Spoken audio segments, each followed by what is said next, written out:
I tie one last pink balloon to the fence post and step back to survey my handiwork. The backyard looks magical, if I do say so myself. 9 pink place settings dot the picnic table, each with a matching napkin folded into a crown. The bounce house, a $275 splurge that made my credit card wince, stands inflated and waiting, its princess turrets gleaming in the October sunshine. The pixel princess cake from Mila's favorite video game sits on the dessert table, 9 candles standing at attention. Perfect, I whisper, though nobody's around to hear. I glance at my watch for the 3rd time in 5 minutes. 11:42. Mom and my sisters should be here by now. They promised to come early and help set up, but that promise evaporated like morning dew. Just like always. The sliding glass door squeaks open behind me, and Mila bursts into the yard, twirling in her new birthday dress. The purple fabric, her royal color, sparkles in the sunlight as she spins. Mom, is it time? Is it time? She bounces on her toes, then freezes. Her eyes dart around the empty backyard, scanning for faces that aren't there. Where's Grandma? And Aunt Savannah and Aunt Lacey? Are they bringing Tyler with them? Did they see the bounce house yet? I force brightness into my voice. They're on their way, sweetie. Probably just running a little late. Mila's face falls for just a second before she rebuilds her smile. Okay, I'm gonna watch for them from the front window. Cried. She dashes back inside, and I bite the inside of my cheek until I taste copper. I should have known better than to believe they'd show up on time, or at all. The doorbell chimes, and I hear Mila's excited shriek from inside. I hurry around the house just in time to see my daughter's face collapse as she opens the door to find only Aunt Carol standing there, a wrapped present tucked under her arm. Happy birthday, sweet pea, Carol says, stooping to hug Mila. My daughter hugs her back but peers around Carol's shoulder, searching the empty driveway. Is Grandma coming with you? Carol straightens, her eyes meeting mine over Mila's head. Something like anger flashes across her face before she smiles down at my daughter. I came on my own today, honey, but look what I brought you. She hands Mila the gift, beautifully wrapped with a bow that must have taken 20 minutes to perfect. That's Aunt Carol for you. Always thinking about the details. Thank you, Mila says, her voice smaller now. She clutches the package to her chest and looks back at me. Mom, can I put this with the other presents? Of course, baby. The party's already out back. As Mila disappears into the kitchen, Carol steps inside and closes the door. Eleanor and the girls aren't coming, are they? She asks, not bothering to whisper. My phone buzzes in my pocket before I can answer. I pull it out, already knowing what I'll see. Don't be dramatic. It's just a kid's party. We'll make it up to her at Christmas. My mother's words burn on the screen. Just a kid's party. Just my kid's party. I'm guessing that's your answer, Carol says, watching my face harden. She squeezes my arm. I'm sorry, Miah. The doorbell rings again, saving me from having to respond. Parents start dropping off classmates, 8 little girls in party dresses, bearing gift bags and birthday cards. My neighbor from across the street arrives with folding chairs and a cooler of juice boxes. 2 doors down, Mrs. Wilson brings an extra tray of finger sandwiches and a sympathetic smile. For the next hour, I move through the party like I'm underwater, taking pictures, serving cake, supervising the bounce house. Through it all, Mila keeps looking toward the gate, her eyes lighting up every time it opens, then dimming when another classmate arrives instead of her grandmother. When are Grandma and Aunt Savannah and Aunt Lacey and Tyler coming?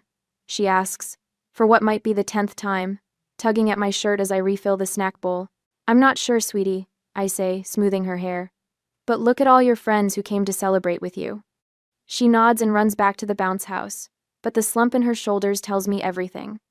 This isn't the first time my family has let her down, and something in her 9-year-old heart knows it won't be the last. My mind drifts to last Christmas, when I maxed out my credit card buying gifts for everyone. $840 worth of presents I couldn't afford, because family matters. 3 months ago, I covered Savannah's salon rent when she came up short, $1,650 that I've never seen again and probably never will. Miah can handle it. They always say, she's good with numbers. Good with numbers, like that somehow translates to having extra money.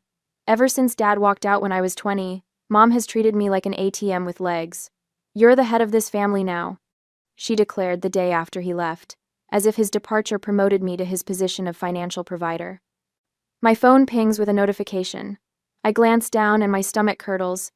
Savannah has posted on Instagram a photo of her, Mom, Lacey, and Tyler raising mimosa glasses at some fancy brunch spot downtown.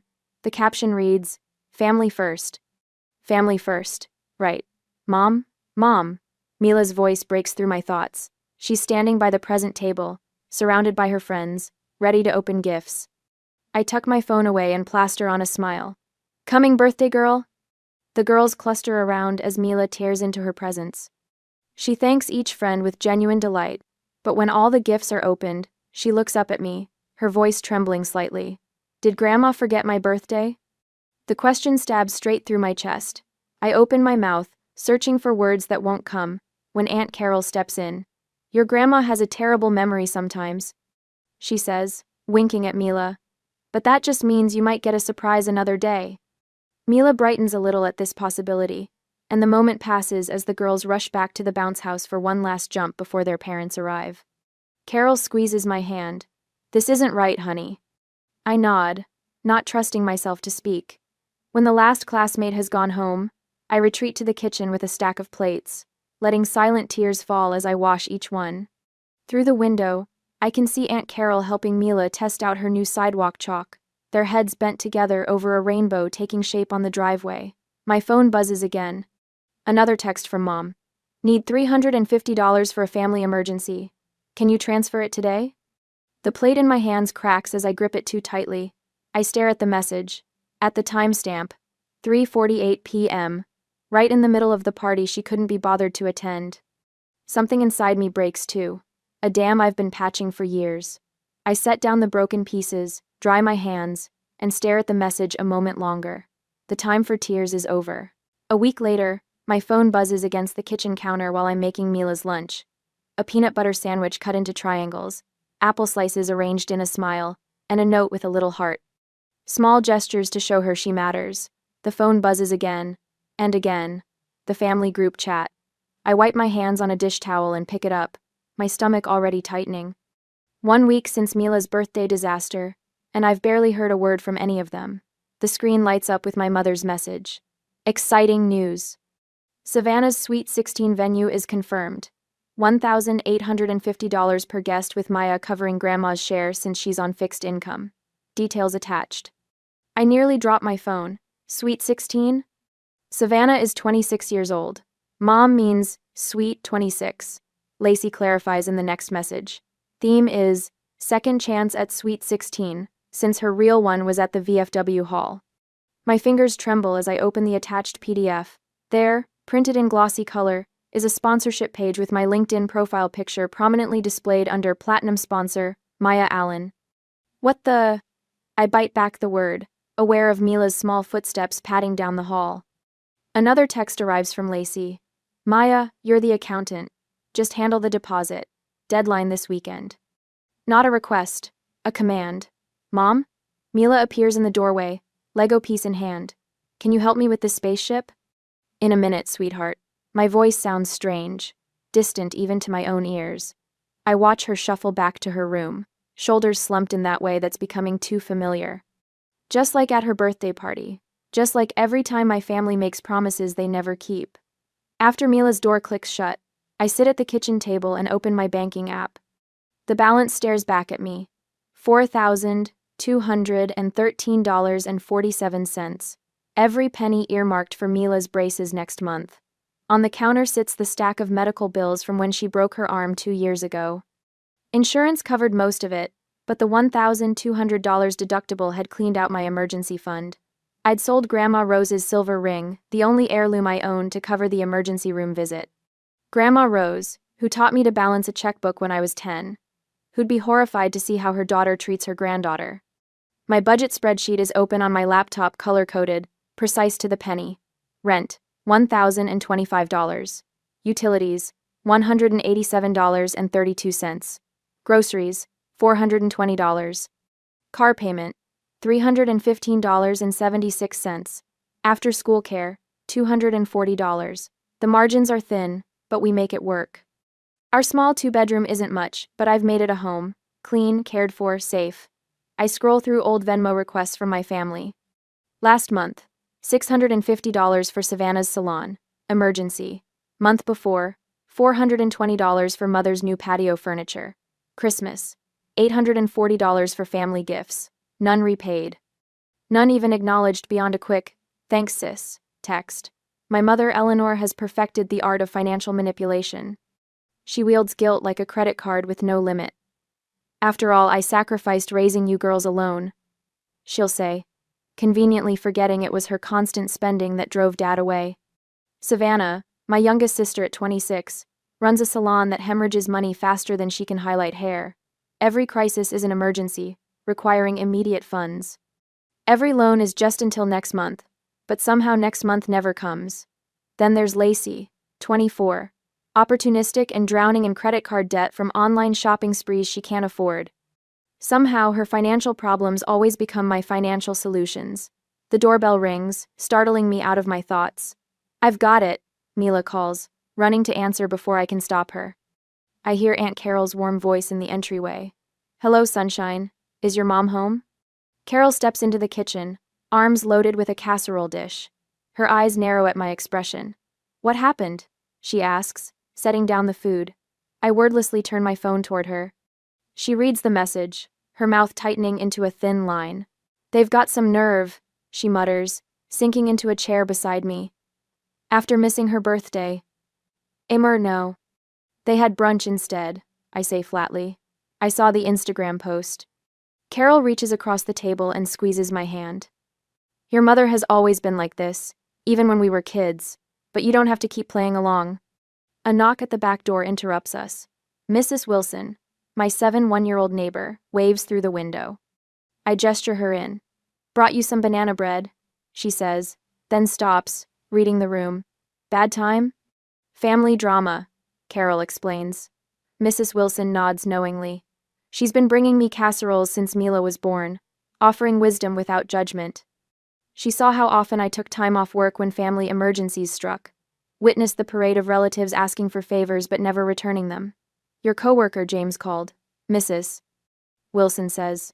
Something about covering your shift tomorrow if you need it? Said to tell you he's returning the favor." James, always willing to swap shifts when mother demands my presence for some crisis. One of the few people who actually reciprocates. "Mommy?" Mila stands in the doorway, clutching a piece of paper. "Can I hang this on the fridge?" It's a school drawing labeled, "My Family." Just 2 stick figures holding hands. Me and her.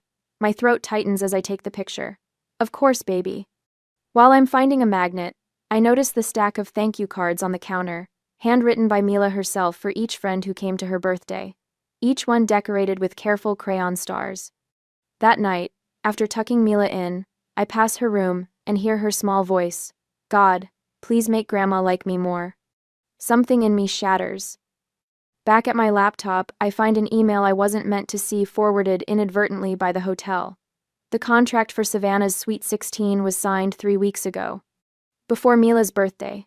They'd known all along they wouldn't be coming. I open a folder on my desktop and create a spreadsheet. Every Venmo request for the past 3 years. The total makes me dizzy.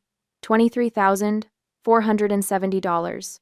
My calendar shows 14 vacation days taken for family events, hospital visits when Savannah had minor surgery, helping mother redecorate, driving Lacey to job interviews she never showed up for, 0 days when any of them watched Mila while I worked overtime. I open Facebook. Mother has posted a family photo with the caption, "So blessed with my girls." The picture has been cropped. I was standing at the edge, cut out completely. The anger rises in me, not hot and explosive, but cold and clarifying. For the first time in years, I see the pattern with perfect clarity. I pick up my phone and open Venmo. The next day, I stare at the Venmo app on my phone, fingers poised above the screen as if disarming a bomb. The kitchen chair creaks beneath me as I straighten my shoulders. My mother's latest demand glares from my email inbox: $1,850 for Savannah's Sweet 16, with me covering Grandma's share since she's on a fixed income. As if my income stretches like carnival taffy. The audacity burns through me like acid. They skipped Mila's birthday to plan this extravaganza. In the next room, I hear my daughter humming to herself, arranging her stuffed animals for a tea party. No cousins, no grandmother. Just fabric friends who never disappoint her. I tap the screen and create a new payment. The recipient field fills with my mother's name, and I enter the amount, $1. In the memo line, I type a single word, congrats. My thumb hovers over the blue payment button. One press, and everything changes. I think of Mila's face at her party, watching the gate, waiting for family who never arrived. I press send. The confirmation appears instantly. I take a screenshot and save it to a new folder on my phone labeled Boundaries. My lungs expand fully for what feels like the first time in years. The kitchen walls seem to widen around me. Mom, can we have spaghetti tonight? Mila calls from the living room. Absolutely. I answer, my voice steadier than it's been in months. By noon, I've made 3 phone calls that should have happened years ago. The locksmith arrives at 2:15, a stocky man named Frank, who whistles through his teeth as he replaces both front and back locks. The invoice reads $175 less than a single small favor my sisters typically request. All set, ma'am, Frank says, handing me 2 shiny keys. No one gets in without these now. While Mila naps on the couch, I create a spreadsheet documenting every loan my family hasn't repaid over the past 3 years. The total makes my stomach clench, $23,470. Enough for a decent used car, or a year of community college, or braces for Mila, with money left for a family vacation. My phone buzzes incessantly throughout the afternoon. I silence it after the 20th text. Instead, I draft an email to the hotel, hosting Savannah's event, attaching screenshots of correspondence proving I never authorized using my name or business credentials as a platinum sponsor. The hotel manager responds within an hour, apologizing for the confusion, and confirming my name will be removed immediately. By evening, Mila and I sit at our small kitchen table, twirling spaghetti and watching cartoons on the portable TV. She laughs at something silly on screen, tomato sauce dotting her chin. This is enough, I think. We are enough. The doorbell rings at 8:47 p.m. Through the peephole, I see my mother flanked by both sisters. Their faces contort with barely contained rage. Miah Allen, open this door right now. My mother's voice carries easily through the wood. I step back as the pounding begins. The new deadbolt holds firm. Is that Grandma? Mila appears behind me, her eyes wide. Yes, but she forgot to call before coming over, I say calmly. It's too late for visitors tonight. More banging. The doorbell chimes repeatedly. You can't hide in there forever, Savannah shouts. After everything we've done for you. My phone lights up with texts. You're betraying this family. How dare you embarrass us with the hotel? What kind of daughter acts like this? Through the peephole, I watch Mr. Patterson from across the street step onto his porch, arms crossed. The Rodriguez family peers through their blinds. My family has become a spectacle, but for once, I'm not scrambling to fix it. Should we let them in? Mila whispers, clutching my leg. No, honey. Remember our talk about people respecting our home? This isn't respectful behavior. The flash of police lights bathes the living room in blue. I close my eyes briefly. Of course they called the police. When I open the door, Officer Thompson stands on my porch. I recognize him. He coached Mila's soccer team last spring. Evening, Miss Allen, he says, his expression professional but kind. We received a call about a family dispute, something about threats, and a family heirloom being withheld. Behind him, my mother puffs up like a peacock. She's refusing to return property that belongs to our family, she announces, and she's sent threatening messages. I feel Mila's small hands gripping the back of my sweater as she hides behind my legs, her stuffed rabbit clutched to her chest. May I come in for a moment? Officer Thompson asks quietly. At my kitchen table, I show him everything. The texts, the emails, the receipts, the screenshot of my $1 Venmo payment. I've been financially supporting them for years without repayment. I explain. I changed my locks today because I'm establishing boundaries. There are no heirlooms, no threats. Just me saying no for the first time. Officer Thompson reviews the evidence, his eyebrows rising occasionally. When he finishes, he leans back in the chair. They're used to you taking care of everything, he says. Now you're changing the rules. That's always hard for people to accept. He returns to the porch where my family waits, their certainty visibly diminishing as he speaks to them. Minutes later, they retreat to their cars, my mother's finger jabbing in my direction before they drive away. After checking the locks twice, I find Mila sitting on her bed, small legs dangling over the edge. "Mom," she says, her voice barely above a whisper. "Am I not important enough? Is that why Grandma and my aunts didn't come to my birthday?" The question knocks the wind from me. I kneel to meet her eyes, taking her small hands in mine. "No, sweetheart, you are the most important thing in the world. That's exactly why I have to protect you from people who don't value us." My phone buzzes on the nightstand. Another text from my mother. "You'll regret this. Family is everything." I delete it without responding and tuck Mila into bed, pulling her comforter up to her chin. "It's just us two," I tell her, smiling genuinely for the first time in days, and that's plenty. After she falls asleep, I check my phone one last time. A text from Aunt Carol appears. "You did the right thing. They're furious, but truth is on your side." Another message from Mrs. Wilson next door. "Those brownies cooling on my counter aren't going to eat themselves. You fought the right fight today." My coworker, James, "Need extra shifts to rebuild savings? I can swap Tuesday for your Saturday." An email from Mila's teacher. "She seems happier this week. Everything okay at home?" I set my phone aside and breathe deeply. The house feels different tonight, lighter somehow, as if the walls have stopped pressing inward. I've been so focused on building a family that I never noticed a community forming around us, brick by brick, person by person. Tomorrow will bring new challenges. But tonight, for once, I sleep without the weight of impossible expectations crushing my chest. My phone buzzes at 6:30 a.m., jolting me awake before my alarm. I squint at the screen, my stomach dropping when I see Savannah's name. Not a text. A Facebook notification. "Savannah Allen mentioned you in a post." I tap the notification with my thumb, already knowing what I'll find. Her profile loads, revealing a paragraph-long status update. When toxic people show their true colors, some folks pretend to care about family until they're asked to contribute. Then suddenly, they're too good for the rest of us. Guess money means more than memories to certain people. 17 comments already, most from extended family and high school friends I haven't spoken to in years. "So sorry you're going through this, sweetie. Blood isn't always thicker than water. You're better off without negative energy in your life." I scroll through the comments, each one a tiny needle. Nobody asking for my side. Nobody questioning why I might have sent that single dollar.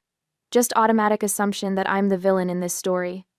The bedroom door creaks open and Mila peeks in, hair tousled from sleep. "Mom? Are you okay?" I lock my phone and paste on a smile. "Fine, sweetie. Just checking emails." She believes me, thank goodness, and pads back to her room. I wait until her door clicks shut before opening Facebook again, my finger hovering over the comment box. Paragraphs form in my head, explanations, defenses, receipts, evidence stretching back years. Instead, I type 5 words: "I wish you all well." Then I log off, shut down the app, and slide out of bed. The kitchen feels different this morning. Lighter somehow, despite the social media assault. I pour cereal for Mila, make coffee, check her backpack for homework. Normal routines that suddenly feel revolutionary without the weight of pending family demands. My phone rings while I'm washing dishes, a number I don't recognize, but the area code is familiar. I almost let it go to voicemail, then answer at the last second. "Miah, it's your Uncle Robert."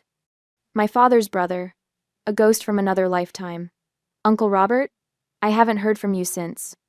"Your high school graduation." I know. His voice sounds older, rougher. "I heard what happened with Eleanor and the girls." My shoulders tense. "How?" "Small town, plus your mother called me trying to recruit allies, I suspect." A dry chuckle rumbles through the speaker. "Thought you might like to know you're not the first person she's done this to." The dish I'm rinsing nearly slips from my fingers. "What do you mean?" "Why do you think your father left?" 20 minutes later, I'm sitting at the kitchen table staring at a photo. Uncle Robert texted me, "Dad, at my 5th birthday party, eyes hollow, shoulders curled inward." The same expression I've seen in my own mirror for years. History repeating itself, Uncle Robert had said. She drained him for years. Then she moved on to you. The doorbell interrupts my thoughts. I open it to find Mrs. Wilson from 2 doors down, holding a casserole dish. "Chicken and rice," she says, pushing it into my hands before I can object. "The ladies from Street Marks will be by with more tomorrow." Mrs. Wilson, that's really not. We've all been watching. She cuts me off, her voice firm but kind. Some of us have been exactly where you are. Family can be wonderful, or it can be quicksand. Before I can respond, she touches my arm. There's a rotation of us keeping an eye out when certain cars drive by. Just so you know. She leaves before I can thank her properly, the warmth of the casserole dish seeping into my palms. I place it on the counter and notice an envelope that must have been tucked underneath.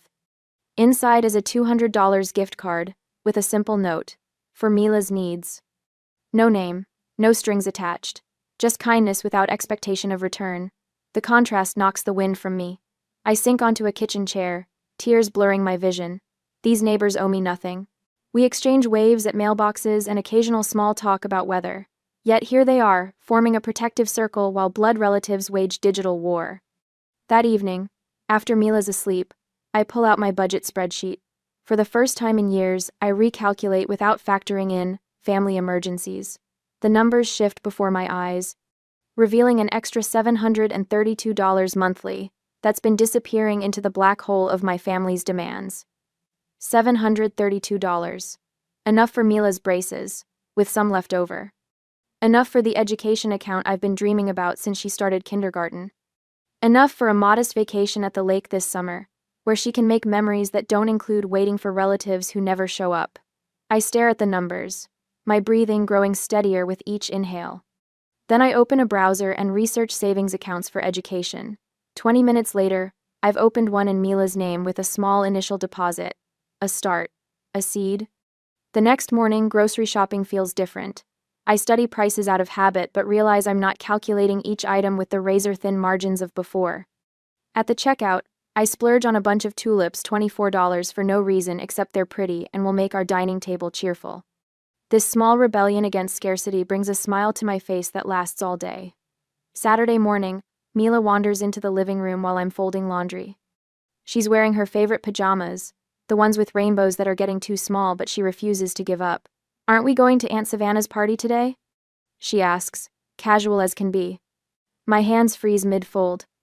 What? The Sweet 16 party. I saw it on your calendar before. She shrugs. Taylor from school is going. Her mom is friends with Grandma. The familiar guilt surges through me, bitter as copper. Should I reconsider? Am I being too harsh? The questions cycle through my head, old programming trying to reassert control. Then Mila adds, I don't really want to go anyway. Those parties are boring. You have to wear itchy clothes and smile all the time. Decision made. How about we go to the park instead? The basketball courts should be empty this early. Her face lights up. Can we get ice cream after? Absolutely. Hours later, we're sitting in a booth at Dairy Dream, sharing a $7 sundae. Chocolate fudge drips down Mila's chin as she giggles about beating me at horse. Her happiness is unfettered, genuine in a way I rarely saw at family gatherings, where she walked on eggshells, desperate for attention that never came. A woman at the next table smiles at us. Would you like me to take your picture? I hesitate, then hand her my phone. She captures us mid-laugh, ice cream and all, our faces pressed together. When she returns the phone, I study the photo, messy, imperfect, radiantly happy. Nothing like the posed family portraits my mother insists on each Christmas, where everyone holds strained smiles and calculated positions. I like this way better than a fancy party, Mila declares, diving back into the sundae. So do I realize. So do I. My phone chimes with a text from Aunt Carol that night. I dry my hands on a dish towel and tap the notification. You dodged a bullet, her message reads. Sweet 16 disaster. Complete train wreck. I sink into a kitchen chair, torn between curiosity and relief. My thumb hovers over the call button, but Carol beats me to it. The phone rings and I answer. What happened? I ask, voice hushed so Mila won't hear from her bedroom. Carol's laugh crackles through the speaker. Where do I start? They seated your mother next to the smoke machine. You know how her asthma acts up. She spent half the night coughing and complaining. Of course she did. I can picture her, dramatically waving her hand in front of her face, making sure everyone notices her discomfort. Savannah fought with the DJ over every song. The poor man looked ready to unplug everything and walk out. Carol lowers her voice. And when the bill came? Eleanor's face turned whiter than that fancy tablecloth. Suddenly, nobody could make eye contact. I wind the dish towel around my finger. How much was it? Let's just say they went way over budget without your platinum sponsorship. They kept glancing at the empty chair where you were supposed to sit, like they'd saved a spot for your wallet. A small, vindicated smile tugs at my lips before guilt squashes it. I shouldn't be happy about their misfortune. It's not misfortune when you design a party around someone else's bank account, Carol says firmly. It's consequence. The next morning, I'm organizing files at work when a shadow falls across my desk. I look up to find my mother standing there, wearing her Sunday dress. We need to talk, she says, loud enough that my coworkers glance over. My stomach drops, but I keep my voice level. This isn't appropriate, Mom. I'm working. She sets her purse on my desk, covering the spreadsheet I've been updating for the past hour. Family comes first. I stand, guiding her toward the break room with a light touch on her elbow. 10 minutes, I whisper. Inside, she launches into a speech about forgiveness and family duty that sounds rehearsed. I recognize pieces of Pastor Wallace's sermons woven throughout. Speaking of Pastor Wallace, she says, adjusting her pearl earrings, he called me after service today. He's concerned about our family division. Said reconciliation is God's way. I stare into my lukewarm coffee. Did you tell him why we're divided? She waves dismissively. Details don't matter when family is involved. They matter to me.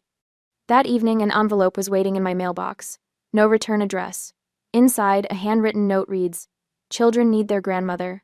Think about what you're doing to Mila." The next day, Savannah's husband calls. "Just give them what they want," he pleads. "Peace is worth the money, Miah." Then comes the Thanksgiving invitation, cream cardstock with gold embossing. A handwritten note at the bottom.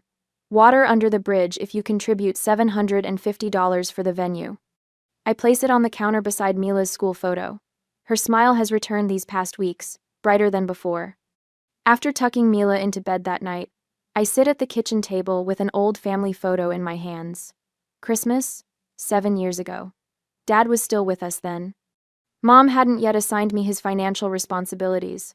We're all smiling, though I remember the argument that erupted 10 minutes after this was taken when Dad questioned the credit card bill.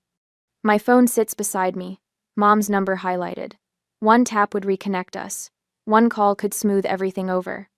Just another check, another withdrawal from my savings, another promise I'd make to Mila that I'd have to break when their next emergency arose. Mila's voice echoes in my memory. Am I not important enough? I place the old photo in a drawer and replace it with her school picture. The girl with the confident smile deserves better than what I had. The next morning, I draft a letter. Not an emotional plea, but a documented history. Every loan, every missed event, every broken promise with dates and amounts. Terms for future contact laid out in clinical precision. Boundaries with consequences spelled out in language. Even Savannah could understand. I make copies. One for Mom, one for each sister. One for Pastor Wallace with a cover note explaining the financial manipulation he's been unknowingly supporting. The final sentence takes me 3 attempts to write. This isn't about money, it's about respect. I sign each copy, slide them into envelopes, and send them certified mail. 2 days later, a small envelope arrives, addressed to Mila. The return address belongs to Bethany Thompson, a classmate who couldn't attend her birthday party. Mila tears it open at the kitchen table, her eyes widening at the handmade card covered in glitter and stickers. "Sorry I couldn't come. Happy 9th birthday," she reads aloud. She tilts the card, and $3 bills flutter to the table. A note explains, "For ice cream. I'm saving up for a bike but wanted you to have this." Mila handles the money like it's made of glass. "Mom, can we get ice cream tomorrow?" "Of course we can." She carefully places the card on our refrigerator, straightening it 3 times until it's perfect. "This is the best card ever," she declares. I watch her skip off to her room, the $3 clutched in her hand. $3 from a child saving for a bike, worth more than all the hollow promises my family ever made. The phone rings that evening. Grandma's number. I almost let it go to voicemail but answer on the final ring. "Miah, you need to fix things," she says without greeting. "Your mother and sisters are fighting constantly since that letter arrived." "About what?" "Money, what else? Your mother says Savannah pushed too hard with that Sweet 16 business. Savannah says Lacey promised you'd cover more than your share. They're all blaming each other for driving you away. I close my eyes, familiar pressure building behind my temples. For a moment, I'm tempted to step in, to mediate as I've always done. Instead, I take a deep breath. I'm not responsible for fixing adult relationships. But you've always been the sensible one. Grandma insists. Yes, I say, watching Mila through her bedroom doorway as she arranges her stuffed animals for a tea party. That's why I'm making a different choice now. I balance on a wobbly stepladder, roller in hand, as soft yellow paint transforms our living room wall. 2 months since I sent that $1 Venmo payment, and the world hasn't ended. In fact, it's gotten brighter literally. Mom, you missed a spot. Mila points with her brush to a patch near the ceiling. Her purple t-shirt bears splatter marks like tiny yellow stars. Got it, Eagle Eyes. I stretch higher, rolling paint over the stubborn white square. What do you think? Better than the old beige? Way better, Mila says, attacking the baseboards with the focus of a surgeon. It's like sunshine inside. The front door opens, and James from work pokes his head in, carrying a bookshelf under one arm like it weighs nothing. Special delivery, he announces. Where do you ladies want this? By the window, I say, climbing down.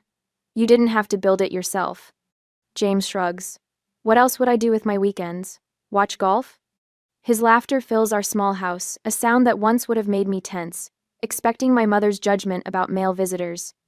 Now I just smile, and help him position the oak shelves where afternoon light will hit them. Later, Mila arranges her books by color while I stand back, admiring our handiwork. The calendar on the fridge catches my eye. Movie night, written in Mila's crooked handwriting for Friday. Park day for Sunday. No family obligations. No emergency loans. The tension I carried in my shoulders for years has melted away, leaving room to breathe. Mrs. Wilson called. Mila says, carefully placing her Harry Potter collection on the middle shelf. She wants to know if I can come over tomorrow for knitting lessons. Do you want to go? Mila nods, her eyes bright. She says I have natural talent. Then absolutely. I tuck a strand of hair behind her ear, leaving a smudge of yellow paint on her cheek. Sorry about that. She giggles, deliberately touching my nose with her paintbrush. Now we match. 2 weeks later, Mila stands in front of her third-grade class, holding a poster board titled, My Hero. Her teacher, Mrs. Langston, emailed me about the project, but I wasn't prepared for the lump in my throat when Mila unveils her work. 2 stick figures hold hands against a crayon sunset. Above them, careful letters spell out, My mom taught me that love doesn't hurt. That evening, a note arrives from Mrs. Langston. Mila seems so much more confident these days. Whatever you're doing, keep it up. I place the note on our refrigerator with a magnet shaped like a sunflower, right next to Mila's drawing. Christmas cards arrive, including one with my mother's handwriting. Inside, guilt drips from every line. Families should be together during the holidays. We've all made mistakes. Savannah's text arrives next. I miss my niece. Tyler asks about her. Then Lacey emails about a family healing retreat in Arizona. The price tag, $2,300 per person, makes me snort coffee through my nose. I read each message twice, waiting for the familiar twist of shame and obligation in my gut. Nothing comes. Just calm clarity as I type a single response to all 3. We've moved forward. I wish you well. Our Christmas tree stands 4 feet tall in the corner, adorned with popcorn strings and ornaments Mila crafted at school. The presents beneath it aren't expensive, a new sketchbook, colored pencils, a telescope found at a garage sale, but they're wrapped with care, each tag written in my best handwriting. Mrs. Wilson brings apple cider. James arrives with a casserole that's more cheese than vegetable. Aunt Carol drives 3 hours to join us, bearing homemade cookies and genuine hugs. I brought something else, Carol says, handing me a leather-bound album. The first page reads, Our family of 2 in her elegant script. It's beautiful. I whisper, touching the embossed cover. Room to grow, she replies, nodding toward our guests laughing in the kitchen. January finds me joining a support group for single parents at the community center. February has me volunteering at Mila's school once a month. Uncle Robert, Dad's brother, sends occasional postcards with encouraging notes from his travels. We're building something new, brick by careful brick. As another October approaches, bringing Mila's 10th birthday, I plan a simple celebration. a picnic in the park, a homemade cake, friends who actually show up. The mail brings a card from my mother containing a crisp $50 bill with no strings attached. No demands, no guilt, just, "Happy birthday, granddaughter," signed in shaky script. I consider returning it, then slide it into Mila's birthday fund instead. Boundaries don't mean cutting people off entirely, they mean controlling the terms of engagement. Tonight, after Mila falls asleep, I sit at our kitchen table writing in the journal Aunt Carol gave me for Christmas. The words flow easily. Real family isn't defined by blood, but by the people who show up when it matters. I glance up at our wall, where a new photo hangs in a simple frame, Mila and me, flanked by Aunt Carol, Mrs. Wilson, James, and Uncle Robert, at the park last weekend. Below it, a small wooden plaque reads, "Our family." The house is quiet except for Mila's peaceful breathing from the next room. I close my journal, feeling something I haven't felt in years. Home.